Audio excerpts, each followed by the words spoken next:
Hey, everybody. Welcome to the GMI Rocket Show. I'm your host, Roman Zelchenko, former immigration attorney turned entrepreneur. I am the co founder and CEO of Laborless, an immigration tech company that automates H 1B and PERM compliance, and also the founder of GMI Rocket, a digital marketing agency that is focused on the immigration and global mobility community, and of course, which brings you this show. Today is an incredibly special episode for a number of reasons, but the biggest reason is it is episode number 151. And our guest today is Dan Mishin, who is the CEO and founder of Manifest, Manifest Law. And also, we'll get to talking about Manifest OS and a little bit of sort of the background and the technology that underpins the Manifest law firm. This is really exciting because Manifest is, arguably one of the hottest immigration law firms, and frankly, just law firms on the market. Dan has, been able to not just reinvent what the immigration industry is kind of expecting out of an immigration law firm, but bring in a venture capital and outside capital. We'll discuss what that looks like. We'll talk about, how Manifest started and how, where they're going and sort of how they're looking at growth and how they're looking at the immigration industry in general. So I'm super excited for this episode. Before we jump into that, I want to say thank you to a new friend and supporter of the show, E-Immigration by Serenade. So E-Immigration by Serenade, for people who don't know, is an immigration tech company that has been around for over 30 years now. While other immigration, tech companies have consolidated and some have been acquired by, private equity or other firms, E-Immigration has been family owned for the 30 plus years that they've been, in business. And, they've built incredibly smart tech. They have AI assisted intakes, automated case prep, case tracking that keeps deadlines visible across the entire law firm docket. And when law firms switch to immigration, they have reported up to 3 times growth and faster than the industry average. So do check them out. They're based partially in New York, which is awesome because that's where I'm based as well.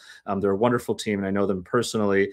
Check them out. If you book a demo through immigration, they will donate $25 to Mobile Pathways, which is actually an immigration tech nonprofit organization that I'm part of as well.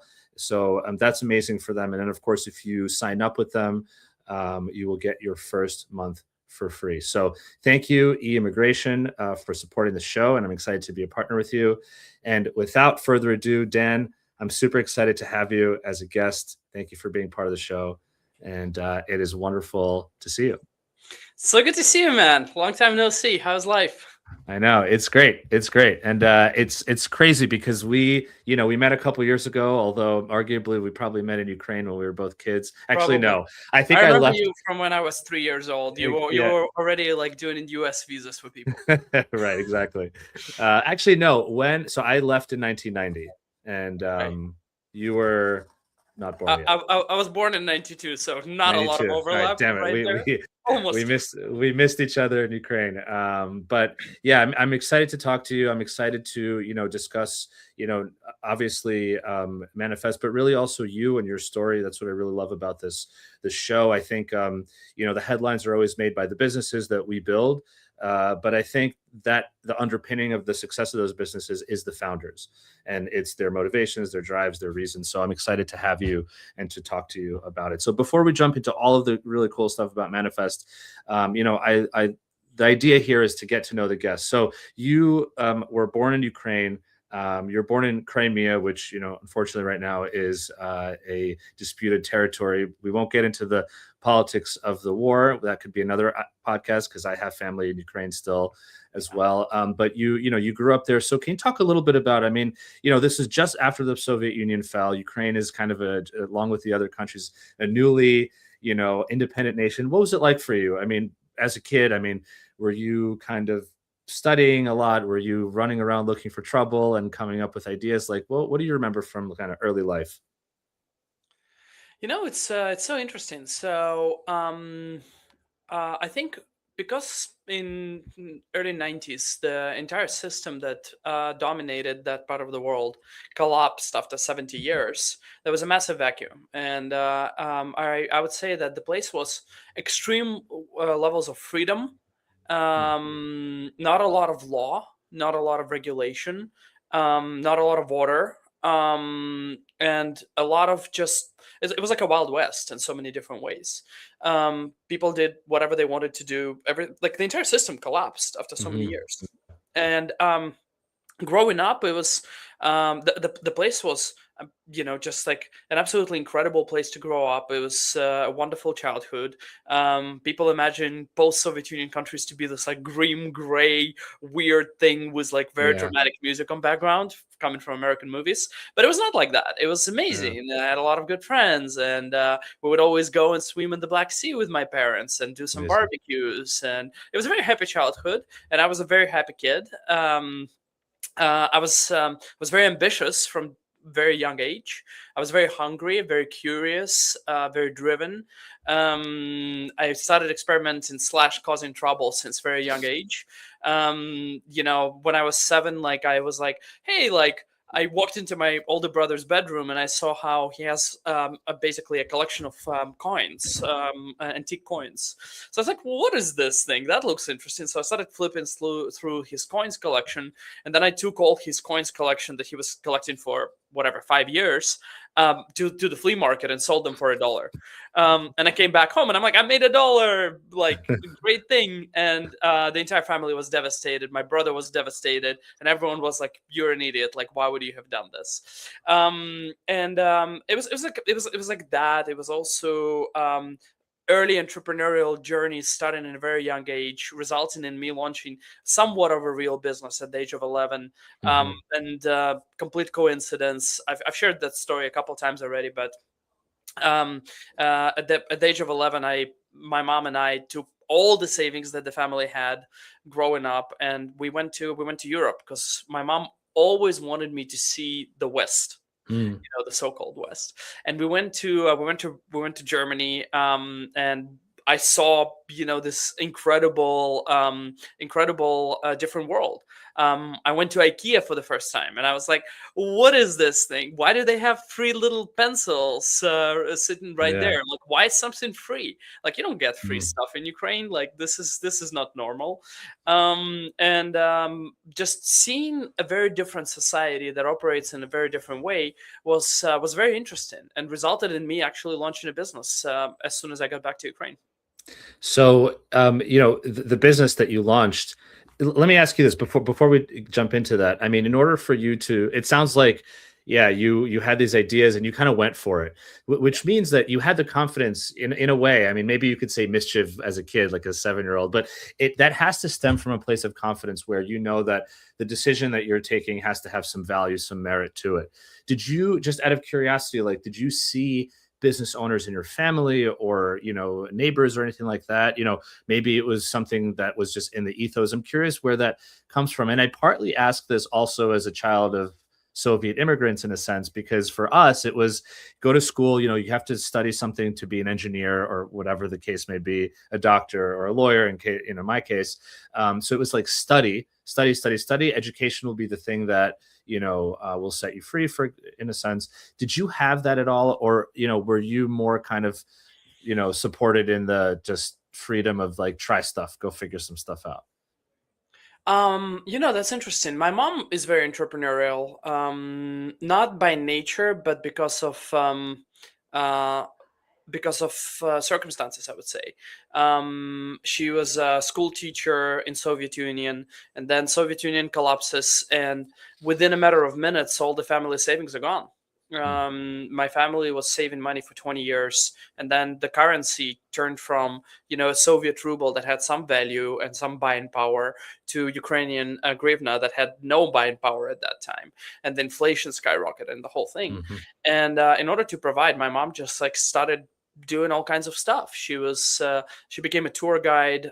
As the first Western tourists were coming into Ukraine, she would take them to different battlefield tours and history tours. She was both a historian and she spoke good English. And then I remember her always studying. She was always studying. She was always working. Like, she had the incredible work ethic. She would work 16, 18-hour days. And like my most kind of like my one of my most clear memories from childhood is my mom studying in the living room, preparing for the next tour that she's going to conduct. Mm. So mom is very entrepreneurial, and she always encouraged me to try things and take risk. And it's a two-sided coin. On one hand, I was provided crazy amounts of freedom. I'm not sure I could be a father that would provide so much freedom to my kids. Yeah. It was borderline like go and do whatever you want to do. Yeah. On one hand, it was like that. So the benefit was you get to try things, and you kind of see the world as a safe place in a lot of ways, because Hmm. you're like, yeah, like everything is okay to do. You can go and try whatever you want to try. On the other hand, of course, like with my kids, I would probably want a little bit more structure. And like I skipped a lot of phases of life. I'm a bit of a Benjamin Button situation, where like I skipped the middle school because I started a company and I was building a company and I dropped out of middle school. And like, would I allow my kids to drop out of middle school? Right. Would I support them in that? I don't know. I'm not sure. And then I skipped the high school, and then I skipped the university, and I was living the life of an adult, providing for the family at the age of 16, 17, making money, coming back from work, sometimes going to a bar and getting a drink. So it was like a weird kind of like a weird situation. Yeah. And like I would probably say that I would want my kids to be to live through life, to live through all phases of life. Hmm. Because if you skip university, probably you skip a bunch of social interactions to Sure. form you as a human. Yeah. So let's talk about, the business. So you're 11 years old, you're in Germany with your mom. And the story goes that you stayed at a hostel and you like, Yeah. did you love the experience? I mean, because you obviously came back to Ukraine and effectively started that business out of Yes. your grandmother's apartment. So Yes. did you feel like, this was something, yeah. How did you come to this conclusion as an 11-year-old to say, we need to bring this back to Ukraine and we should be the ones to do it? It's interesting. I think, well, first of all, how did we end up in the hostel? It's not like we've known about it. Right. That was not a thing in Ukraine. So we ended up there by accident. We got robbed on the last day in Berlin, right on the Oh train no. station as we were boarding the train. So all the savings are gone, all the money is gone, all the tickets are gone. So we can't even go back home. And somewhere deep in her purse, my mom finds a 20 euro bill, and that's all we have. So we end up staying in a backpacker hostel in the outskirts of Berlin with a bunch of 22-year-olds. We get there, my mom goes immediately to sleep, and I'm sitting in like a living room, like typically hostels have this like living room area where everybody's just hanging out, like a social area. Hmm. And I remember sitting there and observing and looking at like 20-year-old boys and girls being extremely happy, smiling all the time, cracking jokes, drinking cheap beer. Everybody looked so happy, and it felt so cosmopolitan. They were of different ethnicities, different backgrounds, spoke different languages, and that was just something so exciting about it. And I was like, I want that. I really want that. So we finally get the transfer by Western Union from my dad. My dad, like, how it used to take like 24 hours to get the money or some stuff. So we get the money, we're on the train, and I remember sitting by the window of the train, because the train would take whatever 3 days to get from Berlin to Ukraine. And I remember sitting by the window and having a notepad and having my little IKEA pencil and writing down my resolutions after the trip. And my resolution was number one was I wanted to learn English, because I realized that this is a key to meeting great people. This is a key to living a full life. That was like the first resolution. And the second resolution is like, hey, I should just open a hostel so all the school people come and hang out with me. So I got back to my hometown in Ukraine, the city of Sevastopol, which 99% of the people in the West before the war have never even heard about. So that was just not a thing. And I just randomly convinced my grandma to move out of her apartment with my parents, so Yeah. I can then go ahead and launch a backpacker hostel, and converted her two-bedroom Soviet-style apartment into the Mhm. first backpacker hostel in Ukraine. And I remember learning marketing, which is like, how do you like I opened it. Where are the clients? Like, how are they supposed to learn? Right. Well, they're supposed to learn about this because I need to do promotion now. So how do I do promotion? Well, I went on Airbnb, which just launched. It was like Mhm. literally like right around the same time that it was not even Airbnb actually, it was Craigslist. I went on Craigslist. Craigslist Yeah. and I posted it on Craigslist and I posted it on booking.com. And this was the first property to go live in Crimea on booking.com. and like Hmm. nobody has ever done this. So I figured that part out, and then I posted, and within 10 minutes somebody makes a reservation. I'm like, wow, Wow. this is so interesting. And that's just how it started. And people started coming by, and they became my friends. Every guest became my friend. We would Right. go and hang out together, and like hike together, and go to museums together. And that propelled the sort of English learning curve, and that just kind of became my life for the next 12 years as I was building that company into a fairly sizable business. And so the idea there was this company started to grow, and it sounds like your parents effectively said, "Okay, well, here you can forego the normal route of going to school, I guess, and or at least going to school traditional way, and start to grow this business." What were the next steps? Because you obviously took that business from just your grandmother's apartment to one of the biggest in the region. Can you talk a little bit about that? I mean, there's so many things to talk about, but because this is your first business, I want to focus on a little bit Sure, more, yeah, of course. because I think this is where you effectively cut your teeth. I mean, you learned so much through this process. Every company is a reflection of its founder, and my 11-year-old version didn't know anything at all. Like complete level of ignorance, lack of understanding of any risks, lack of a. I probably couldn't even spell the word risk at that time. Like it was just fearlessness, not because of being actually fearless, but because you just don't know what you don't know. Yeah. And me at 16 running the same company was a very different version of the company. As I was going through my teenage maturity, and I was Right. rebellious, and like I was a horrible boss. I was like always angry with everyone, and I would like constantly shout at people, and I was just like not a good person.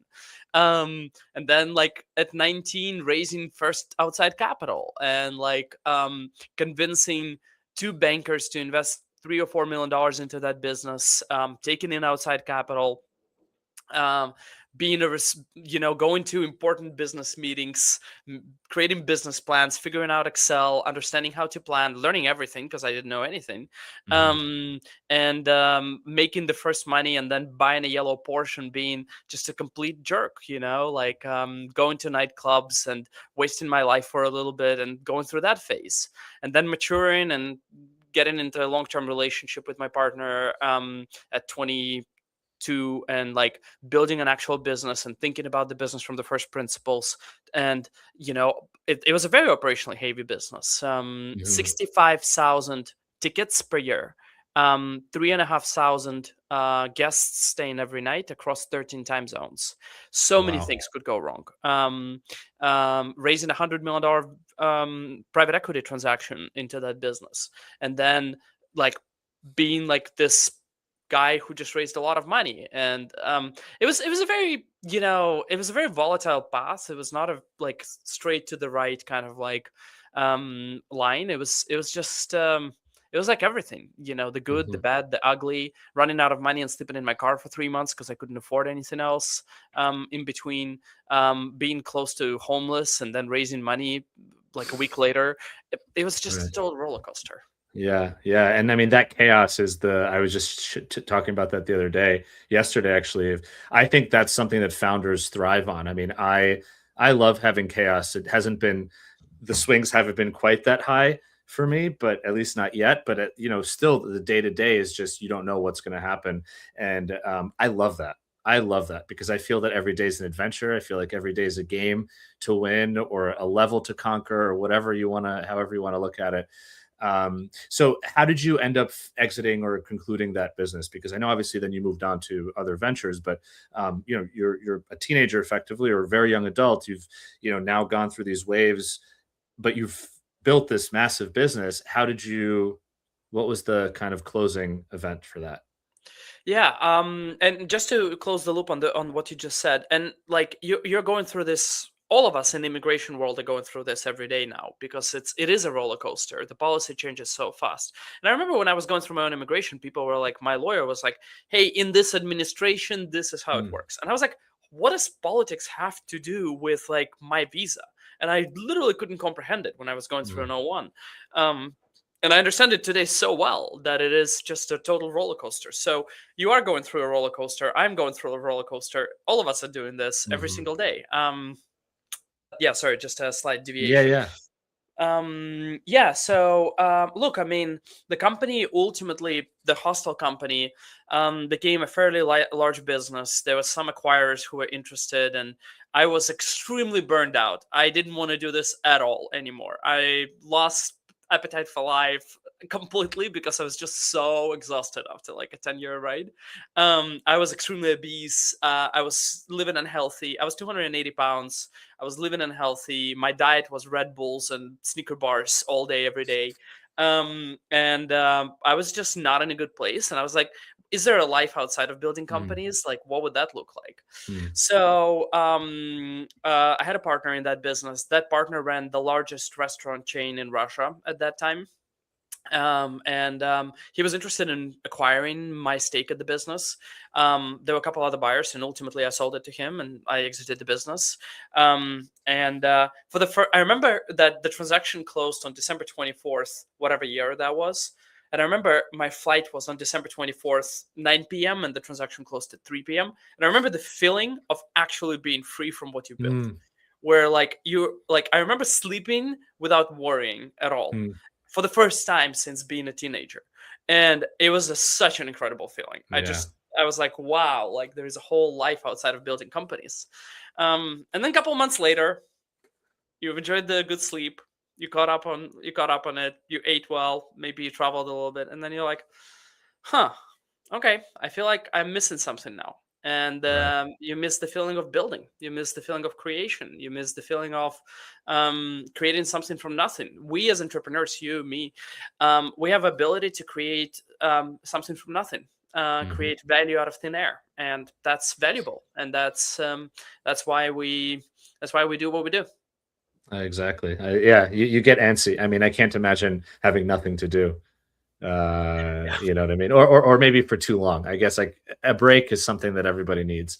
So you took this break, you exited the business, presumably you're obviously you were sharing that after the Soviet Union fell and your family was using its savings to go to Europe and then you got robbed. I mean, all of this sort of like, it's actually Serendipity. amazing.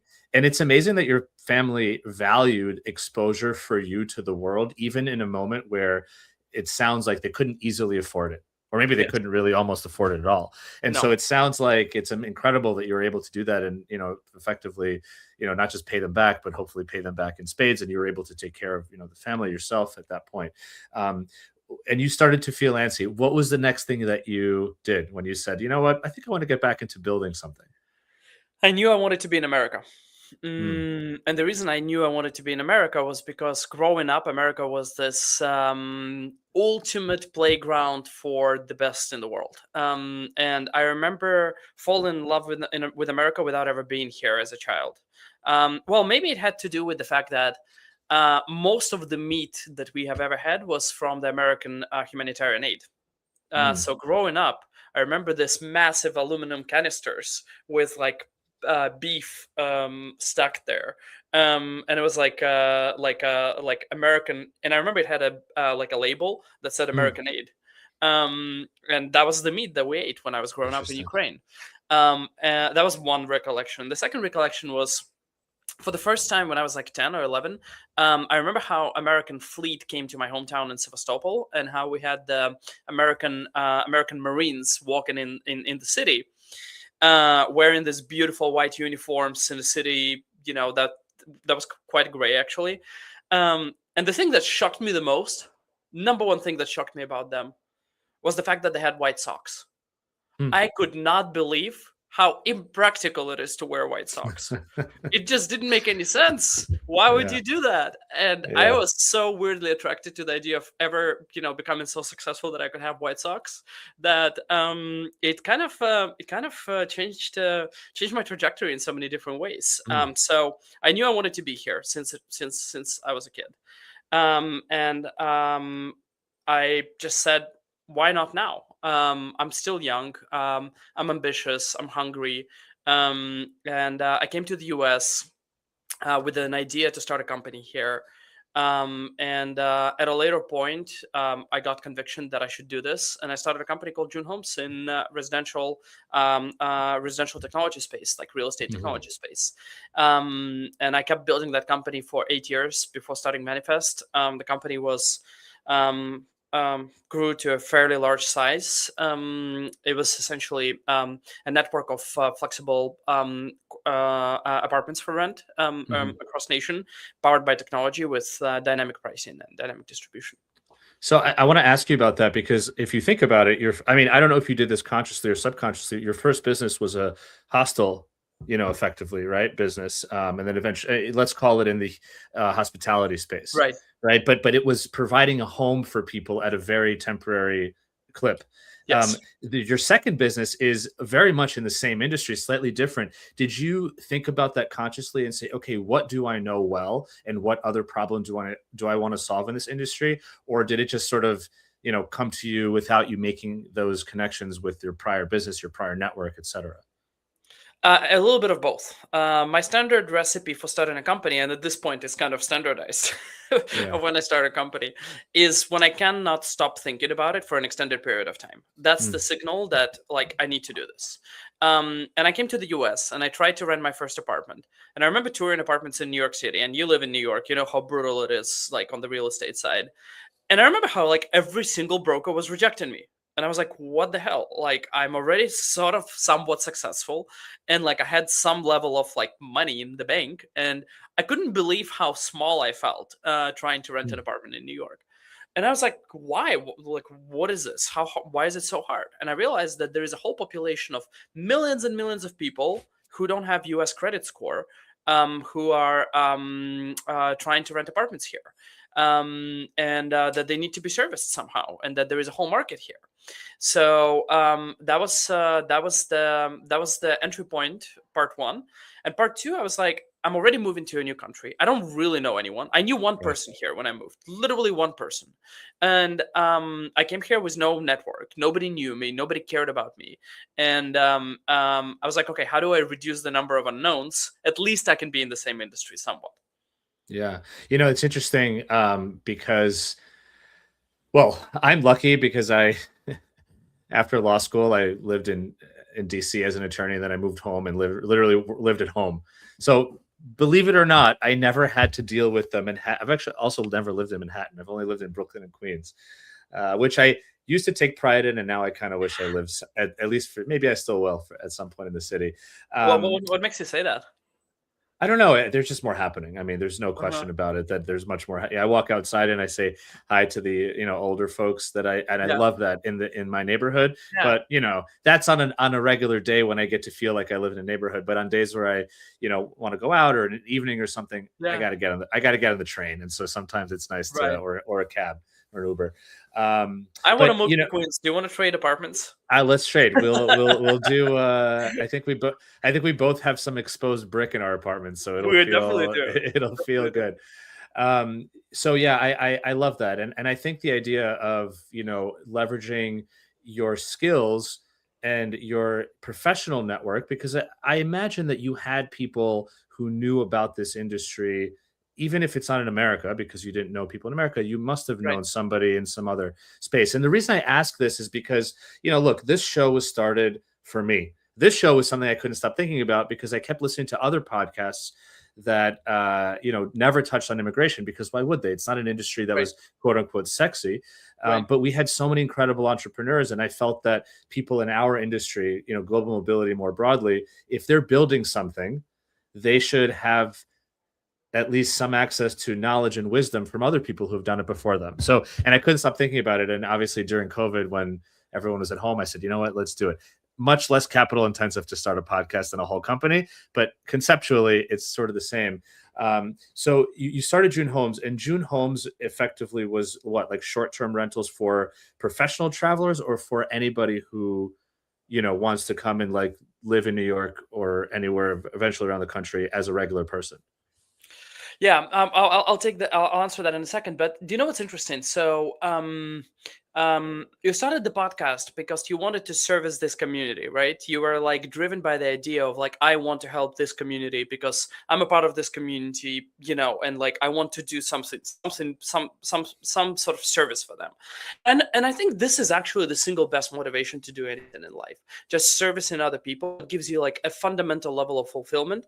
And like I think that's like I've always felt that about you. The comedy show that you threw in San Diego, that was like you servicing your community.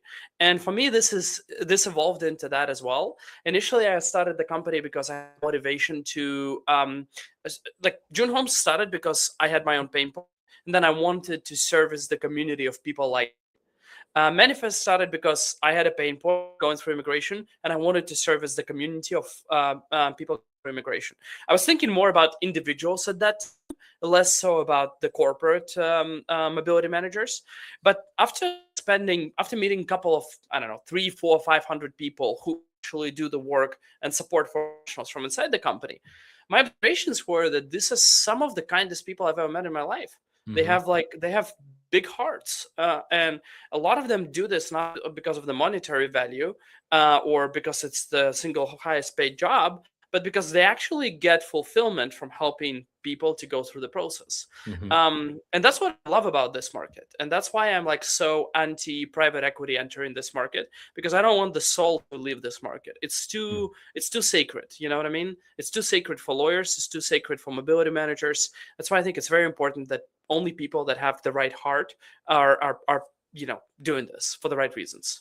So let's skip ahead a little bit and jump on that. I mean, people can go and read all about June Homes, separately. You obviously built that into a business. I think it merged with another company, if I did my research right. Right. And Yes.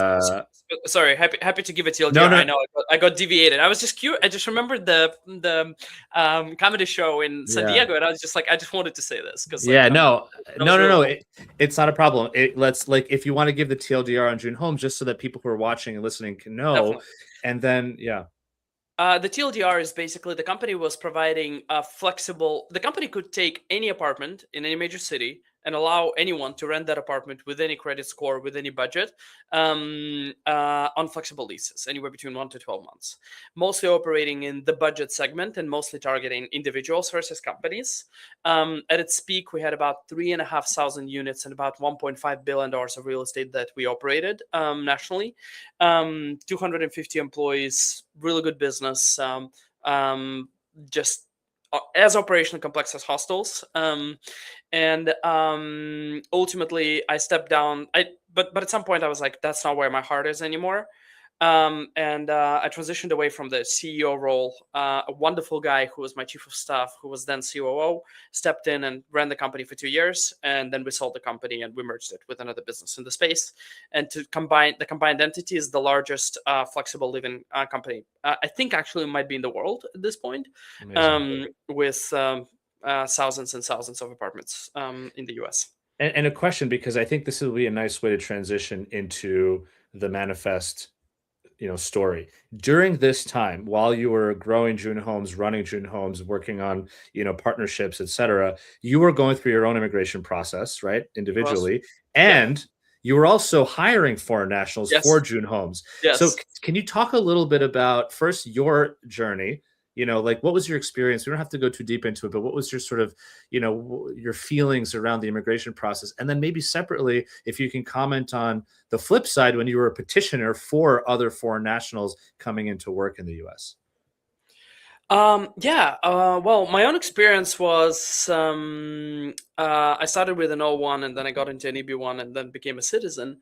And as I was going through the process myself, I remember how I had this law firm, a very boutique law firm in New York, that where I've met the founder, and the founder was in a beautiful redwood office with very fancy chairs.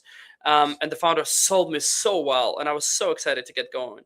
And after he sold me, I've never seen him again, because I was dealing with the paralegal. The paralegal was only doing everything by phone. And then at one point, I got and the case got delayed, and it took extra 3, 4, 5 months compared to what it was originally quoted. And I remember becoming curious about why is it taking so long, and what is, it's important for me. Like, I need to solve it. So I drove up to New Jersey to meet with this paralegal, and I walked into her office, and I saw how she has floor to ceiling stacks of paper everywhere, and she's just overloaded. And she sits in a windowless office, um, and she's a good heart. She wants to do this, but she's just so stretched thin Mhm. because she gets 10% of the pay of the law firm while doing 99% of the work of the law firm. And that just didn't feel right. That was just not the right. That's just, humans are not supposed to do manual labor. We as humans are supposed to do creative work and socialize with each other. That's what our role is as humanity, and building creative ideas.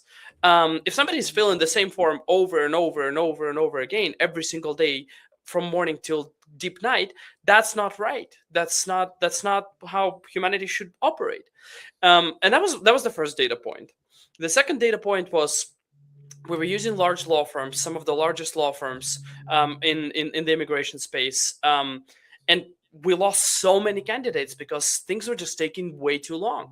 Mm. And I remember we really wanted to hire this incredible engineer. The engineer required visa sponsorship. The engineer was ready to get going, and then the engineer has provided all the documents to the law firm, and 90 days later there was zero progress on the case. And I was like, why? Like, that's not that hard. Like, I always dig to the first principles to understand what is the actual work that goes into this. And I was like, show me what is the form that we need to complete. Show me what is the actual work that the lawyer needs to do. And then 90 days after the case was delayed, because I really wanted to hire that engineer, I just did it myself. And I realized that, okay, this is actually not rocket science. Like, it's pretty straightforward. You're completing the form to provide to the government. It shouldn't take 90 days. It should take 9 minutes if you build the right technology. And that was the second data point. And the third data point was just every time I would go to a social event and I would see other immigrants, the number one topic that people would talk about is their immigration status and how their lawyer is delaying them in basically achieving their outcomes. And the problem is not humans that do the work. The problem is the way the system is set up, the way the technology is built. It's not because these people genuinely don't want to help their clients. Attorneys genuinely do. It's just the tech is not there, the systems are not there, the workflows are not there. I mean, I would even argue that the value distribution inside immigration law firm is not right. It doesn't make sense that 90% of value is accumulated among 5 people that own the firm. It needs to be more fair. It needs to be more reflective of how who creates value. And Mhm. I got deep in the rabbit hole, No. spent a year, researched it, worked as a paralegal myself, figured it out, and then I was like, I gotta build it. I gotta solve this problem. It matters too much. It matters too much on a human level. It matters too much on the societal level. It's a good thing to solve. I love it. I love that. Um, Before we move on, because now this is where we get into the story of Manifest, I just want to take a very quick pause and just give a thank you to the second sponsor of the show and also a new supporter of the show, a company called Prof Val. Prof Val provides expert online opinion letters, professional plans, and immigration business plans for immigration petitions. So they support EB1, EB2 NIW, H1B, L1s, O1s, E2s, EB5s, and more. And they help immigration lawyers strengthen petitions with research-backed documentation prepared for every specific case category and case strategy. In terms of their expert opinion letters, which are really, you had an O1, Dan, and, these are really important for O1's expert opinion letters. Their expert opinion letters, when they work on them and provide them, are always signed by qualified US-based experts, and they're designed to help petitioners explain their credentials, their role, their field endeavor, etc. They also prepare, professional plans and immigration business plans to help them to help their clients with businesses and other proposed endeavors. So for any immigration lawyers that need expert opinion letters and or business plans or professional plans for their cases, please reach out to Prof Val. They're awesome. Zach, who is their founder, is a super nice guy. If anyone's ever met him, I know they've only had wonderful things to say. And the nice thing about them is they're offering $75 off for law firms that order a professional plan, a business plan, or an expert opinion letter. So reach out to them using the link in the show notes. And when you do, just say you heard about them from the GMI Rocket Show or from Roman for that $75 off. Okay, Dan. Yes, By the way, an O1 recipient, you had some kind of expert letter somewhere in your I did. petition. So you realize that number one, as an immigrant or somebody who's going through the immigration process, you saw the just level of inefficiency and in some cases level of unfairness that the people who were doing your physical work were experiencing. As a petitioner, as an employer, you saw that the inefficiency is there, but it also resulted in losing candidates. If you're taking too long and another potential employer moves faster, they'll get a great candidate. And then, number three, the idea was that this is just something people continue to talk about. This is a big, it's a widespread issue. So you thought to yourself, I've got my next thing. What did what were the first steps that you took? And I really want to get into what was Manifest initially, because people now know Manifest. It's all over the news. You guys have done an incredible job with marketing and PR, but you started to build this quite slowly on your own, Yes. right? To make sure that you're A, doing it right, that B, you're finding the absolute right people to start this with, and then C, that when you do roll out, you raise funds, you go out to the market, you are confident that the thing you are building is now ready to scale. You're not just at the very beginning stages, you've actually built out a really solid foundation. So what was the early Manifest law, before it is what people know of it today? Well, Manifest originally started with individuals. Our core business was servicing O1, EB1, and EB2 and AW with employees of some of the largest technology companies. And Manifest Law, as a law firm, would help them obtain their immigration statuses. And sorry, one thing that probably is important to explain is that there are two companies. There is Manifest OS and Manifest Law. Right. Manifest OS develops technology, hires best-in-class engineers, and these are the types of engineers that historically were impossible to hire inside law firms because they would never join law firms for a variety of reasons. They couldn't get stock options in law firms. They generally preferred to work in technology companies among other great engineers, and the capital that is required to hire this type of talent is usually venture capital, because these people are making $500,000 to $1 million a year. Right, They're like the right. best engineers in the world. Right. So basically, that's Manifest OS. Manifest Law is the law firm powered by Manifest OS, where lawyers are employed that actually practice law. So Manifest Law started with servicing individuals on O1, EB1, EB2, and AW. Best of the best, going after individuals that were applying for those visas that usually worked in large technology companies. Within about a year, we believe we became one of the largest filers of O1, EB1, EB2, and AW in the country. And that created our DNA as on the law firm side to be extremely high touch, extremely white glove, extremely kind of like customer centric. Because again, these are the people who are paying for their own visas by themselves, who have very high expectations. And that essentially created the DNA of like being attorney led, minimal paralegal staffing, maximum technology leverage. Attorney touches every case at any point of time. And essentially, without knowing this, what Manifest Law became is probably the most scaled boutique law firm, where like it retained a lot of the DNA of like what we as individuals love about small boutique law firms that are, human. You know who you're dealing with, who's the person. You can get on the phone with them. You don't have to like go through 4 layers of paralegals to get to a lawyer. You can just message them or call them, and it's just simple, but on scale. And I think historically mobility managers had trade-offs, right, where it's like at some point the program usually becomes so large that you're limited to this like 4 or 5 law firms that can handle the scale. But these 4 or 5 law firms, the trade-off there most of the time is like you're kind of it gets less personal. It becomes a conveyor. You're not talking to a human, and usually the quality of customer service deteriorates with scale. It doesn't improve with scale. It deteriorates with scale. And we realized that there is actually a way to have a boutique level experience on very large scale if you are powered by the right technology. So I guess my answer to the question on like what was Manifest early days, it was a lot of product building, and it was a lot of servicing of like very demanding, high stakes individual. And so now Manifest has moved on from, you obviously still support a ton of, O1s, EB1s. I see the marketing, on social media and such, but you're also growing the B2B side, right? So you have moved on to, or I should say, added to the original kind of target client this idea that you can also now service companies that have global mobility programs, a June Homes, for example, Yeah. right? What sort of how has that transition been, and what are your thoughts on maybe manifest, because I want to take this as an opportunity to learn, well, what makes manifest different. So what are your thoughts on how manifest can support clients that are not just O1 EB1 individuals, but also corporates that have a volume of people, that have policy requirements, et cetera, et cetera?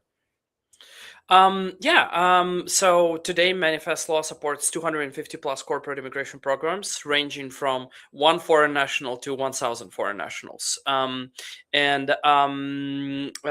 very soon, actually, much larger programs as well. Something is soon to be announced, actually. Nice. But look. Okay, let's take a step back and say, what is wrong with status quo? Why should manifest exist in the first place? Why not just stick with the current solution? Well, okay, so the root cause of everything is we have poor quality of technology at the foundation, because law firms are not designed to be technology companies. They're not designed to build the best tech. They don't have that expertise. That's not core. The core is to process visas and provide great legal advice. That's what lawyers are great at. And because of that, the way the foundations of these software solutions are often built is a little clunky. It's not set up for scale. It's not set up in like very granular ways. Like the architecture of software, the way it was designed, it was not designed for 2026. It was designed for 1986 in a lot of ways. And because of like poor architecture solutions at the foundational level, what ends up happening is humans have to plug holes that have not been automated. So if you have poor quality of technology, that means you need more manual labor. Because you need more manual labor for a lot of those use cases, you're sort of requested and forced to hire a lot of paralegals to complete the work. You create conveyors where people are pigeonholed into doing rinse and repeat work. My work is to take this piece of paper and put it to this place. My job is to only do perms in this very narrow use case. And you're kind of like doing robotic work with humans instead of actually solving it at the root cause with better technology. And because of that poor culture, people are not getting compensated the way they should be, because you need a lot of humans to complete the same level of work, and as a result, it takes long. So it's both a workflow problem and a technology problem. It's both. It's not just a technology problem. So that's kind of like that in my opinion is the root cause of everything. If we had the right software at the foundational level, you could hire less people, pay these people better, create better culture, invest in them because each person has more leverage, and create literally an incredible culture that people love and admire. And if you create the best culture where attorneys and paralegals thrive, that propagates to the client experience, because now they can they're relaxed, they're calm, they're in a good state, they have good work-life balance, they're not putting 80-hour weeks, and they can go and give that love back to the foreign nationals, the employees of those companies, and it's a much better experience. You take lawyers' time from reviewing forms and you give that time back so the lawyer can now provide customer service. It becomes a different experience. Instead of reviewing the same forms over and over and over again to find mistakes, AI can do that with much higher accuracy, and then the lawyer just does one final review. And then you just freed up a lot of lawyers' time. They can have, what if they have a weekly call with their foreign national populations, with the clients that they're servicing every week on the calendar, 15-minute touch base? That would feel so much better. At Manifest, lawyers also send proactive updates every week. Every Friday, 9 a.m., there is an email that goes out to each foreign national employee that says, here, what was the plan for this week? Here's what we've done. Here's what was not done. Here's the plan for next week. It reduces anxiety by 99% because you're just proactive. You're not being chased. You just tell exactly what's happening. And you kind of like, if you solve the tech side and then you bring the best people, because the best people will only join you if you have the best tech, then you can provide like 10 times better experience. And the kind of thing, the kind of ways how we design software is also fundamentally different from how it was designed by any other player in the space. Everything is different. Like, we can go into more specifics and I can explain exactly how, but having the right technology was the key to like solving the ultimate quality of customer experience. Yeah, so share a little bit about that because I think that's very key to what makes Manifest different, what the value proposition is. And I think people are curious, what is that thing? Obviously, we'll be conscious of time. We could have a separate episode just about the technology, but, what is the thing that makes you guys different in terms of how you've built this, from the perspective of case creation, but also perhaps from the perspective of client support, filing, drafting, etc. Well, it's really two things. On the technology side, the historical experience has been I'm a foreign national. I was invited to start my case. I receive usually a link to upload my documents to a Google Drive or a Dropbox or some folder, and I usually receive some questionnaire that I complete. Could be a Google form, could be a Word document, a Google document, or an invitation to a portal from one of the third-party softwares. Then I basically provide all the information to provide all the answers to the same questionnaires, upload all my documents. A lawyer goes in, downloads everything, reviews everything one by one, and adds information from the questionnaire to the government form. Okay. Every time a foreign national doesn't understand a question, they ping their lawyer and they ask a follow-up question. That creates a ton of back and forth. Every time a lawyer doesn't respond quickly enough, the foreign national gets frustrated and they're like, why are you not responding to me? Like, get back to me within 5 minutes. Let's eliminate it at the root cause. At Manifest, you're a beneficiary, a foreign national going through the experience. You get an invitation to the portal.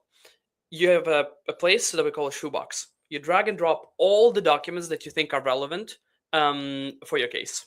And you see sort of sample documents that we request.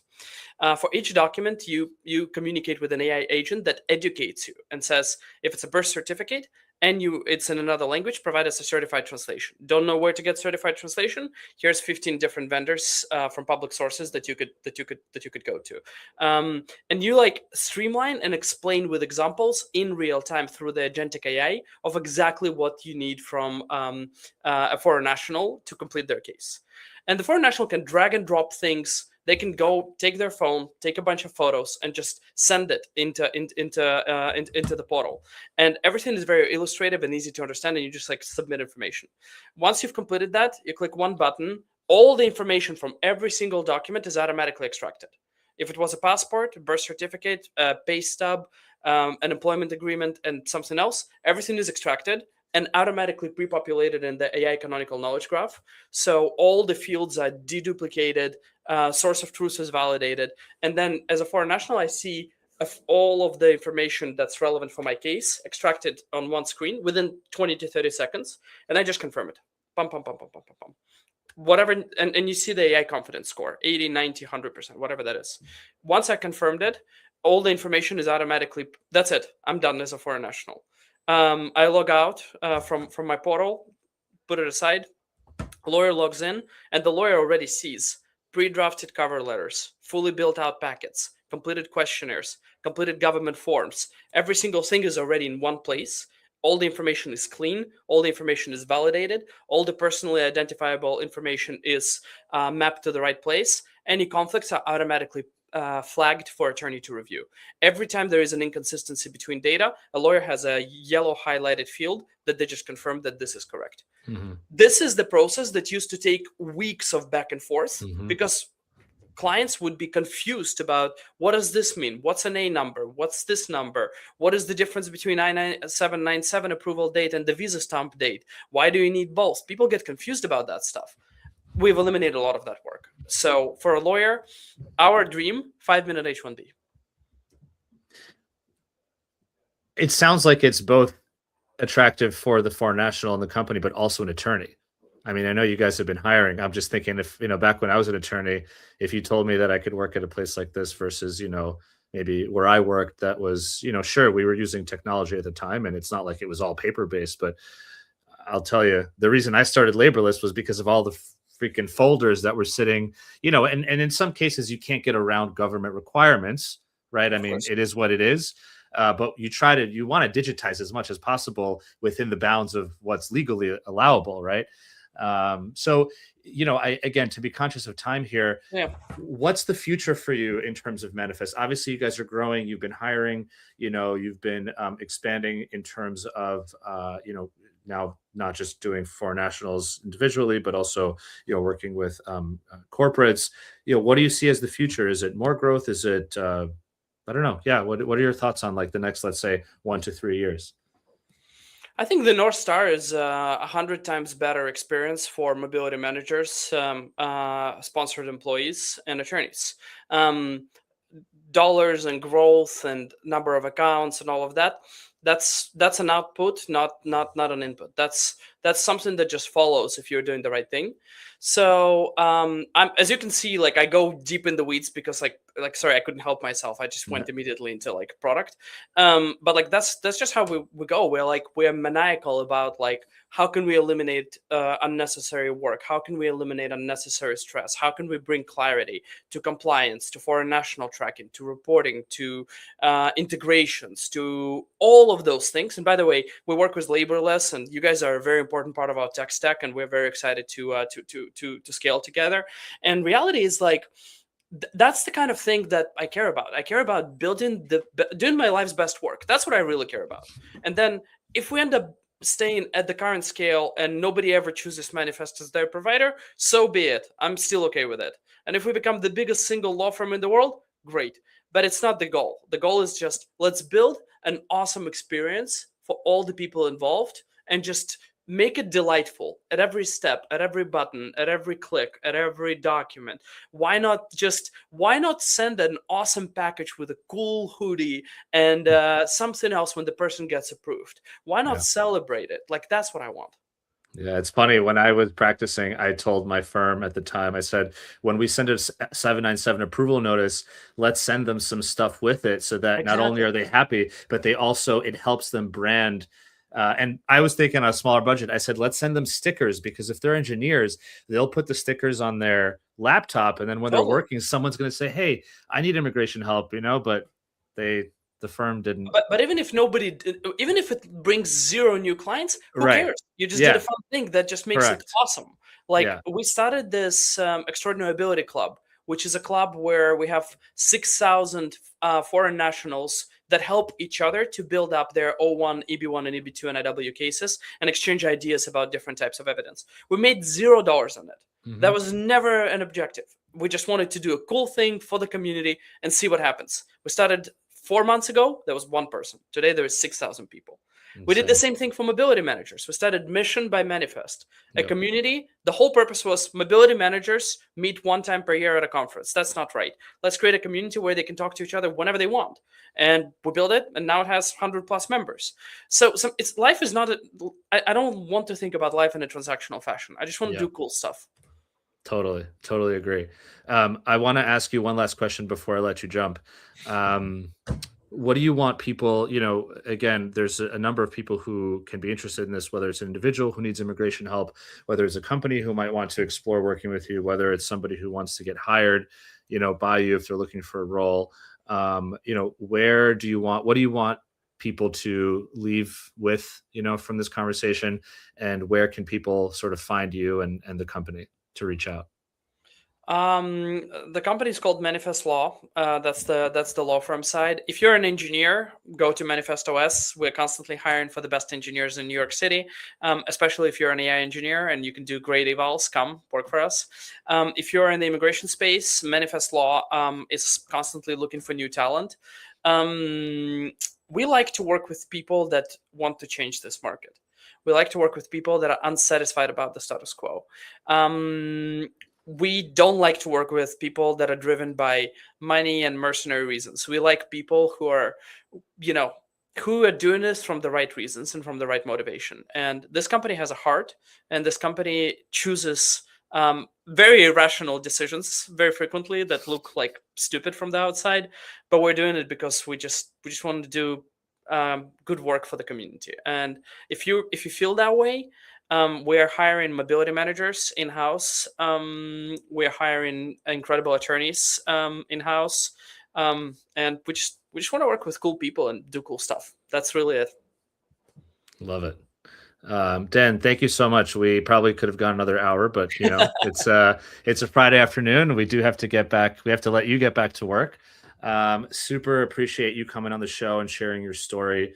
There were so many comments that we just I wanted to be conscious of time. I didn't bring up, but I think it's inspiring to see what you've done so far, and I Thanks. think the energy is contagious in terms of you're not coming into this space out of nowhere because you heard someone say immigration is, needs disruption. You've lived this both as an individual and as a, petitioner on the employment Yep. side. So I think that's really special. So I'm excited to continue to follow, you and the company's growth, excited to, work with you, whether it's laborless or otherwise. And I hope that everyone goes and follows you and the company on across social media.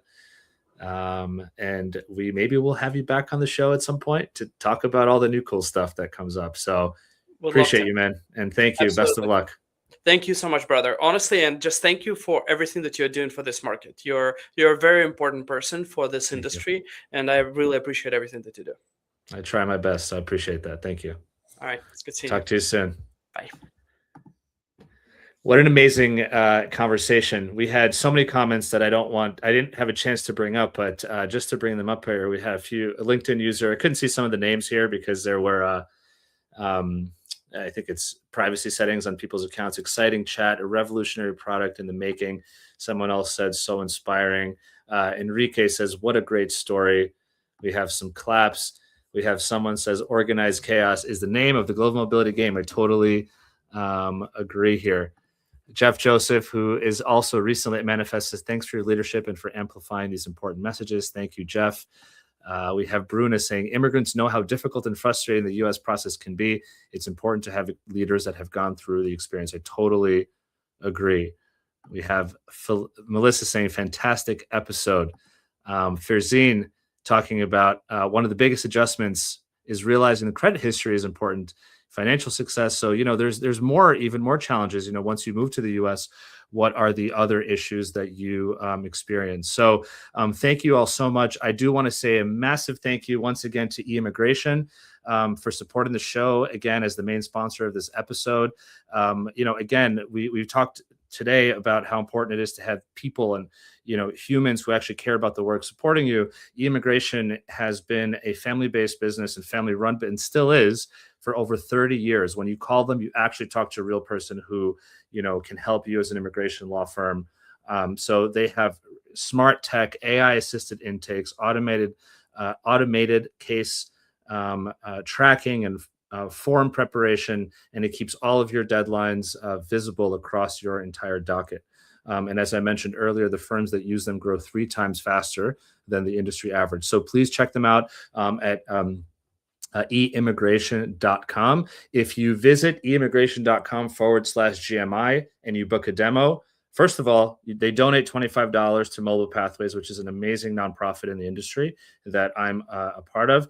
And then second of all, if you sign up with them, you get your first month for free. So huge thank you to e-immigration by Serenade for the show sponsorship. And thank you all so much for watching, for supporting, for your comments.